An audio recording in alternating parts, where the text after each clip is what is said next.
We all know that the Lok Sabha has taken up an important constitutional amendment bill, 131st Amendment Bill 2026, related to an important subject, that of empowering women through reservations in the legislative body as well as delimitation. We all know that 489 MPs were present and participated in the division, and 278 voted in favor of the constitutional amendment and 211 voted against. Since it was a constitutional amendment, it requires two-thirds majority of the members present and voting. This is the constitutional mandate. This is the constitutional requirement that members shall present on the Lok Sabha floor. So why only 489 when the total strength is 543? Some MPs absent themselves, maybe due to travel or illness, constituency work. However, there are 17, I think Lok Sabha MP seats are lying vacant now.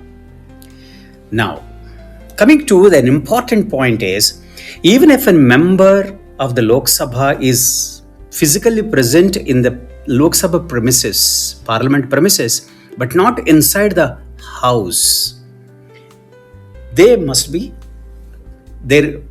In fact, it's not counted as they're voted. So they must physically present inside the chamber to vote. Some parties strategically do not attend the vote. Party-wise, look at the total strength of the major political parties. BJP with 240 roughly.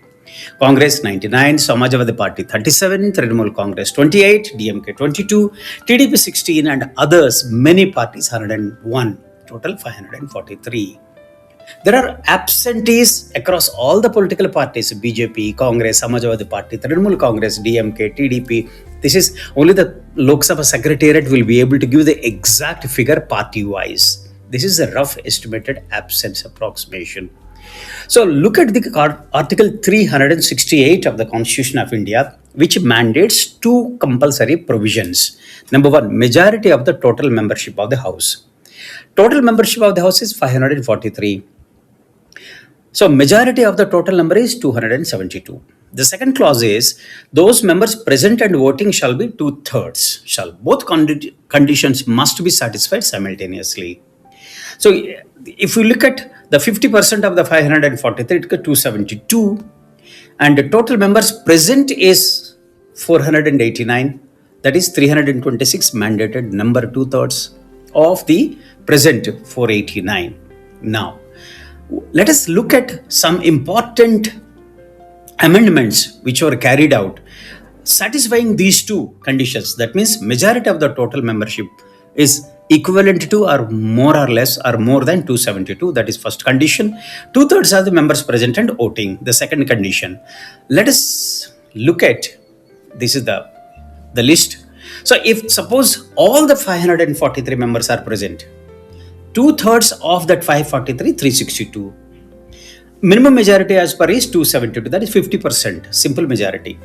So effective threshold is 362 if the total 543 are present. So 362 is the thumb rule of the two-thirds of the total 543. What actually happened in our case, 543 were not there, only 489 were there. 326 required, shortfall is 48. Now, if you look at how the strategic insight, this is a very important thing. Attendance and the number of voted needed. Attendance, physical presence. If all 543 MPs present, two-thirds, 362 must vote in favor of the amendment. Now, if there are 489 MPs present, 326 required. 443 MPs present, 292 required. Lower the attendance, lower two-thirds threshold. This is the key here. That's why sometimes parties encourage MPs, their own MPs, to stay away from the chamber during the constitutional amendment votes. There are certain historical examples from the Indian Parliament where absence reduced the two-thirds threshold under Article 368 of the Constitution. Goods and services tax, that is amended in 2016, Constitutional 101st Amendment 2016. Total strength that time, two Anglo-Indians nominated was removed, 543 actual number, present and voting. So though 543 was the total strength, present and voting during the goods and services tax amendment was around 443, all voted in favor of. So threshold calculation, if all the MPs were present, the total required is 363. But because only 443 present and voted, so the threshold required is 296, two-thirds of the present and voting, that is 443. So the bill required 296 votes, not through 363. But absence lowered the threshold by about 67 votes. Now, OBC reservation for the states 2021. So, Constitution 105th Amendment Act 2021. Total strength 543. Present and voting only 385. Just imagine, voted in favor of all 385. That is two-thirds of the 385 is the threshold required. So two-thirds of the 543, 362 not required. Actual requirement is 385 members present, two-thirds is 257. Absence reduced the required number by almost 105 votes. So here, from the examples we know, full Lok Sabha 543, votes required two-thirds of 543, 362. GST vote present 443, required vote 296, done. NCBC vote 406 members present, 271 vote needed and through. OBC pars vote 385 present, only voted required is 257. Lower the attendance, lower two-thirds requirement. That is why sometimes opposition parties abstain rather than vote against, especially when they do not want to block the amendment but also do not want to support it politically. So imagine that important women reservation bill, after almost 80 years of our independence, still it is in limbo. We don't know whether how many political parties issued informal information to them to abstain.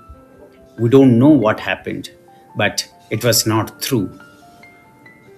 I wish the Women Reservation Constitutional Amendment Bill, it deserves all the political parties' support, irrespective of the political affiliations. The women comprises nearly 49% of the Indian population. Imagine 49% that represents, as per the 33rd reservation in the legislative bodies across India. Imagine the amount of women empowerment. Imagine their contribution to the GDP. We must get this bill passed. Women cannot be left out of the policy making anymore. They cannot be at the mercy of the political patriarchal mindset.